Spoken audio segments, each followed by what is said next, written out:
বাংলাদেশের প্রাক্তন প্রধানমন্ত্রী শেখ হাসিনার এই কল রেকর্ডিংটা ভাইরাল হচ্ছে। যদি আপনারা এটা না শুনে থাকেন, প্রথমে এটা শুনুন, তারপর আমি আপনাদের বলছি যে এটা কেন করা হয়েছে আর কিভাবে ভাইরাল হয়েছে। আপা আপনার কাছে আপা একটু ফোন দিছি এটা ব্যাপারে আপা। আমরা তো এখানে নিউ ইয়র্ক মহানগরে আপা যারা আছি এমদাদ ভাই নেতৃত্বে আমরা মিডিল মিটিং করতেছি আপা, কিন্তু এলাকার পরিস্থিতি আপা খুব খারাপ। কারমাঙ্গিচরে বা ক্যানিগঞ্জে আপা সকল নেতাকর্মী তো আপা হচ্ছে ওরা মানে একদম সবাই এলাকার বাইরে আপা। এখন ওদেরকে তো আপা আমি জি আপা এখন আপা আপনি যদি বলেন আপা আমি তো আপা এখান থেকে আমার এলাকার যে ছেলে পেলে আছে যেগুলো ছাত্রলীগ যুবলীগ আমি যতটুকু পারি আপা সহায়তা করতেছি। আপনি যদি অনুমতি দেন, আমি যদি বলেন না তুমি এখানে থেকে ওদেরকে হেল্প করো করলাম, আর যদি বলেন না তুমি দেশে যাও যে একটু গুছানোর চেষ্টা করো আপা, তাহলে করবো আপা। এটা আপনার সিদ্ধান্ত আপা। না, এখানে বসে এখন সাহায্য করো, সেটা সবচেয়ে বেশি কাজে লাগবে। জি জি আপা। পরে হবে। জি আপা। আর আপা ওই যে আইনজীবীরা আপা দাঁড়াতে পারতেছে না আপা, এই বিষয়ে যদি আপনি কোনো পরামর্শ দিতেন আপা তাহলে তো আপা একটু ইয়ে হইতো। আইনজীবীরা যেতে পারে না, দাঁড়াতে পারে না, সেখানে করে। তো সেখানে যখন আইনজীবীরা যাবে সেখানে ওদের বলো যে আমাদের লোকজন অর্গানাইজ করে সোজা ওখানে যাই। আর তাছাড়া তো আর কোনো ওয়ে নেই আপা। তবে আমি কালকে সিদ্দিক ভাইয়ের সাথে কথা কাজ করতে হবে। জি আপা। তোমার একটা কাজ করো না, তোমার যেখানে আসো ওখানকার এখন তো ইলেকশন চলছে। জি আপা। ওইসব তাদের ক্যাম্পেনিং এর সময় ওদের লোকাল যে ইলেকশন হচ্ছে সেখানে ক্যাম্পেনিং এর সময় তাদের সঙ্গে যোগাযোগ রাখা, ক্যাম্পেনিং এর সহযোগিতা করার সাথে সাথে মানে এই বিষয়গুলি জানায় রাখা, তারপর যখন মানে ওদের কাছে একটা সাপোর্ট নিয়ে আসা। জি আপা। আপনি আপা আমার ব্যক্তিগত অভিমত, আমার যেটা মনে হয় আপা, আমার সাথে সবাই একমত হবে কিনা জানি না, আমার মনে হচ্ছে আপা এবার রিপাবলিকানরা যাবে আপা। ট্রাম্প আবারও আসতেছে আপা, কারণ আমেরিকানরা তো আপা ব্যাপার আছে একটু নারী নেতৃত্বের ব্যাপারে, এখন তো এগুলা বলা যায় না, তো নিজেও বুঝেন ওরা হয়তো। আমার মনে হয় ট্রাম্প আবারও আসতেছে আপা, রিপাবলিকানরা আসলে আমাদের জন্য খুবই ভালো হবে আপা। আচ্ছা, না সে যে আসুক, আমার মনে হয় যে ওখানে প্রার্থী যে পপুলার জিতবে তার সাথে আমাদের একটা এখন থেকে তাদের ক্যাম্পেনিং এ থাকতে পরে তাদের সাথে যোগাযোগ হলে পরে ভবিষ্যতে কাজে লাগবে। জি আপা। আর একটা আপা যেহেতু আমি সবাইকে বলেও দিচ্ছি যে যার যার এলাকায় যে যেখানে থাকে সেখানে, কারণ ওরাই ভোটারদের আবার গুরুত্ব দেয়। তো আমাদের বাঙালি ভোটাররা তো যায় ভোট দিতে, বিদেশে তো কম যায়। জি আপা। আপা এমনিতে আপা আপনি আপা কিছু মনে করবেন না, আমি পরে মাঝখানে শুনছিলাম আপনার গাজিয়াবাদ থেকে আবার দিল্লিতে ট্রান্সফার করছে আপা, আপনি নিজের দিকে আপা খেয়াল রাখবেন আপা। আপা আপনি আছেন আপা মানে একটা আমার ওই যে বাংলাদেশে আপা একটা নিউজ আসছে আপনার গাজিয়াবাদ থেকে দিল্লিতে নাকি ট্রান্সফার করছে আপনাকে হেলিকপ্টার দিয়ে, এরকম একটা নিউজ আসছে আপা।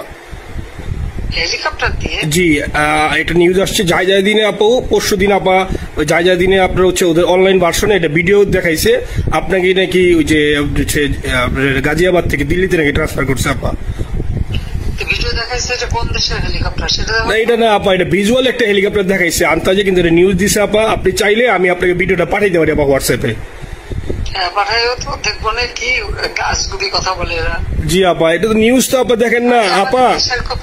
আপা আপা কষ্ট লাগে আপা। আপা আপনি যে মিডিয়াদেরকে আপা যে দিয়ে আসছেন আপা, এই মিডিয়াগুলো আপা আমাদের কাজ করে না আপা, কেউ সত্য বলে না আপা। আমরা কই যাবো আপা, আপনি আছেন আপা, আল্লাহ আপনার বাঁচায় রাখুক আপা। আপনি যেহেতু আছেন আপা, আমরা আসি আপা, আমরা আসি আপা আপনার জন্য আপা। না না, আমি কিন্তু আমাদের দেশের খুব কাছাকাছি আছি। জি আপা, খুব শুনে শান্তি লাগলো আপা। অত দূরে নাই, আমি খুব কাছাকাছি আছি। জি আপা। আমি চট করে ঢুকে পড়তে পারি না আপা, আপনাকে দেশে আপা এটাই ইয়ে করেন, আপনি যখন নিয়ে দিবেন যে না তানভীর তুমি আমেরিকা থেকে দেশে চলে যাও, দেশে যে ওই কারমাঙ্গিচর ক্যানিগঞ্জের ওইখানে ওই দলীয় নেতৃত্বের গুছাও ওইখানে কাজ করো আপা, আপনি বললে সাথে সাথে দৌড় দেবো আপা। এখন গেলেই দেবেন একখানা মামলা, শেষে কিছুই করতে পারবে না, বরং এখানে বসে যে মামলা দিচ্ছে। জি আপা। আমার বিরুদ্ধে 113টা মামলা। জি আপা। সব জিনিসগুলি নিয়ে আমার মনে হয় জাতিসংঘ থেকে শুরু করে সবার কাছে এটা বলা দরকার যে এটা কোন ধরনের কথা, একটা ফলস মামলা। মানে আমার পরিবারে কেউ বাকি নেই। জি আপা। যারা বাইরে গিয়েছে চাকরি করে। জি আপা। সবার নয় মামলা। জি আপা, সবার নয় মামলা দিয়েছে আপা। হয়রানি করার জন্য জি যারা হিউম্যান রাইটস এর কথা বলতো, যারা অপোজিশন স্পেস দেওয়ার কথা বলতো, তারা কই এই কথাগুলি তার সামনে তুলতে হবে, বলতে হবে এবং লোকাল লোকদের বলতে হবে। দ্বিতীয় কথা হচ্ছে আমরা থাকতে দেশের যে অবস্থা ছিল, এখন তো দেশের অবস্থা যে খারাপ, ভয়ঙ্কর আপা। আবার সেই দরিদ্র সীমার নিচে চলে যাচ্ছে, জি আপা। মানুষের খাবার নাই, জি। সব বন্ধ করে দিচ্ছে। জি আপা। আর সব টাকা লুটে খাচ্ছে, ব্যাংকে টাকা সব লুটে খাচ্ছে। জি আপা। আপা আপনি আপা এই যে দেখেন, আপনি দেখেন আপা, মিডিয়া কতটুক অন্ধকার আপা। দেখেন আপনার বিরুদ্ধে যে অভিযোগটা আনছে, ওই যে রাশিয়ার রূপপুর পারমাণবিক কেন্দ্রে, যেখানে রাশিয়া সরাসরি বলছে এমন কোনো ঘটনা ঘটে নাই, ওইটা ওরা প্রচার করে না আপা, ওইটা ওরা প্রচার করে না। না করলো তাতে কিচ্ছু আসা যায় না। শোনো, মানুষ যদি গাধা হয় আমার কিছু বলার নাই। 13 বিলিয়ন ডলারের থেকে যদি আমি 500 নিয়ে নিই তাহলে এটা হাস্যকর ব্যাপার আপা। এটা কি একটা হাস্যকর ব্যাপার। 13 বিলিয়নের থেকে 5 বিলিয়ন আপনি নিয়ে নিচ্ছেন, এটা হাস্যকর কথা আপা। হ্যাঁ, এত বোকা যদি হয় আমার তো বলার কিছু নাই। জি আপা।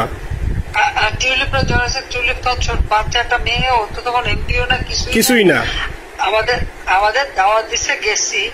ও এত শক্তিশালী যে 17 বছর একটা মেয়ে এত শক্তিশালী যে পুতিনের সাথে আমার নেগোসিয়েশন করা দিচ্ছে। জি আপা। আবার বলতেছে মালয়েশিয়ার ব্যাংকে রাখছে। মালয়েশিয়ার কোন ব্যাংকে রাখছে ওই অ্যাকাউন্ট বল। আচ্ছা, সে টাকা না, সেটা উঠাক। জি আপা। জি আপা। খোঁজ মালয়েশিয়া ব্যাংকে খোঁজ করলে তো কোকো তারিখটা পাওয়া যাবে, কারণ আমরা কোকোর টাকা সিঙ্গাপুর থেকে। জি আপা, আনছেন তো আপনি ব্যাক করে। হ্যাঁ, তো সেটা বলা উচিত, তোমাদের লেখা উচিত যে কারা মানি লন্ডারিং করে। আপা আমি ফেসবুকে যেভাবে ইন্ডিভিজুয়ালি আপা, আপনি আসলে ফেসবুক তো চালান না বা দেখেন না, বা ইন্ডিভিজুয়ালি ফেসবুকে আমি যেভাবে, জি আপা আমি জানি আপা, আমি ইন্ডিভিজুয়ালি যেভাবে ফেসবুকে আপা লেখালেখি করতেছি, আপনার কাছে যদি কোনোদিন আল্লাহ তাআলা আপনার কাছে নিয়ে যায়, সরাসরি দেখাইতে পারি আপা, আপনি আমার বুকে জড়াই ধরবেন আপা, এত বলতে পারি আপা। নাইসলি লিখতেছি আপা। একটা কথা তোমাদের জানা রাখি। জি আপা। যে খুব লাভাচ্ছে যে কারা মানি লন্ডারিং করছে। জি। গ্রামীণ ব্যাংকের যত টাকা, জি, এই এত বছরে, জি আপা, কিন্তু গ্রামীণ ব্যাংক প্রতিষ্ঠা করেনি। জি আপা। গ্রামীণ ব্যাংক প্রতিষ্ঠা করছে এরশাদ। জি আপা। চাকরি দিচ্ছিল এমডির পদে। জি আপা। এমডির পদের থেকে গ্রামীণ ব্যাংকের 26,000 কোটি টাকা সে মানি লন্ডারিং করে বিদেশে নিয়ে গেছে। জি আপা। 26,000 কোটি টাকা। জি। যা দিয়ে সেই যে বিদেশে সোশ্যাল বিজনেস, অমক যত বিজনেস সব কত টাকা পায় থেকে। আপা এটা তো আপা দেশের মানুষ বুঝতেছে আপা, আপনি বিশ্বাস করেন আপা, দেশের মানুষ হারে হারে বুঝতেছে আপা। না, মানুষের বুঝাই দিতে হবে যে অলিম্পিক মশাল ধরতে কত টাকা সে ডোনেশন দিচ্ছে, ওদের ডোনেশন লিস্ট খুঁজলে পাওয়া যাবে। জি আপা। তবে এবার যে অলিম্পিয়াতে গেল সেখানে কত টাকা ডোনেশন দিয়ে আসছে, ওদের ডোনেশন লিস্ট খুঁজলে কিন্তু নাম পাওয়া যাবে। জি আপা। ক্লিন্টন ফাউন্ডেশনে যে ডোনেশন দিচ্ছে নোবেলের আগে, সেটা কত টাকা ওখানে পাওয়া যাবে, কারা কারা দিচ্ছে। মহাচল বৈশা এখন আমাদেরকে সব তত্ত্ব কথা শোনাচ্ছে, জনগণের গরিবের রক্ত চুষা টাকা নিয়ে বড় লোকের সুদ করে একটা। আপা আপনি বিশ্বাস করেন আপা, বাংলাদেশের মানুষ ধীরে ধীরে আপা বুঝতেছে, অনেকে আপা ওই সময় আবেগে গেছে আন্দোলনে, ওরা এখন আসলে কি ওরা সরাসরি বলতে পারতেছে না যে ওরা কষ্ট পাচ্ছে, কারণ ওরা তো তাহলে যে ওরা যে আন্দোলনে গেছে তখন আমরা জাপ দিয়ে ধরবো যে কেন গেছিলি, এখন স্বীকার করতে পারতেছে না আপা। তবে মানুষ আপা খুব কষ্টে আছে, বিশ্বাস করেন মানুষ আস্তে আস্তে আপা ভুল বুঝতেছে। আপনি ছাড়া আপা বাংলাদেশে কোনো বিকল্প নেই আপা, আপনি যেই বাংলাদেশকে যেখানে নিয়ে গেছেন আপা, আপনি আমার স্বপ্ন দেখি আপা, আপনি নিয়ে আপা লড়াই করবো আপা। আপা যথেষ্ট করছি বাংলাদেশের জন্য, দিন নাই রাত নাই, খাওয়া নাই নাওয়া নাই, দিন রাত। জি আপা আপনি যে পরিশ্রম আপা করছেন আপা, উঠাইছিলাম বাংলাদেশের সম্মান সব ধুলাই মিশে আপা। কষ্ট লাগে আপা, যারা মনে করেন অতি উৎসাহী আপা, ওরা নিলে বুঝে নাই, বা ওরা জামাত শিবির আপা, ওরা বঙ্গবন্ধুর স্ট্যাচু নিয়ে আপা ওইখানে এই বঙ্গবন্ধুর স্ট্যাচু অপমানে করছে আপা, কিন্তু আরবি আপা আপনার পালিত আপা, ওরা আপনি আপা এই কাজটা করলো আপা, এর চেয়ে কষ্ট কোথায় আছে আপা। এবার বলি, এই পুরো রেকর্ডিংটা প্ল্যানিং মাফিক করা হয়েছে। শেখ হাসিনা ইচ্ছে করে এই রেকর্ডিংটাকে পাবলিশ করেছে। উনি এরকম একটা সিচুয়েশন দেখাবার চেষ্টা করছে যে ভারত সরকারের সাপোর্টে আমি বাংলাদেশে যখন তখন ঢুকতে পারি এবং যখন তখন বাংলাদেশের সরকারের গদি আমি আমার হাতে নিতে পারি। আর এর ফলে কি হবে, বাংলাদেশে যারা আওয়ামী লীগপন্থী আছে তারা সক্রিয় হয়ে উঠবে। ওনাদেরকে এই সক্রিয় করার জন্য আর কিছু মেসেজ দেওয়ার জন্য যে সংগঠনের সবাই যদি চাঙ্গা হয়, পুরো প্ল্যানিং মাফিক এই প্রক্রিয়াটা করা হয়েছে। বাট এটা খারাপ কিছু বলবো না, কিন্তু এই রেকর্ডিং কিভাবে ফাঁস হলো আর এই রেকর্ডিং বা কেন করা হলো, তার উদ্দেশ্য এটাই ছিল যে বাংলাদেশের আওয়ামী লীগপন্থী মানুষগুলোকে সক্রিয় করা আর যারা বিরোধী আছে তাদের মধ্যে একটা ভয় ভীতি সৃষ্টি করা, তাদেরকে একটা প্রেশার ক্রিয়েট করা। খুব সুন্দর প্ল্যানিং, ভালো।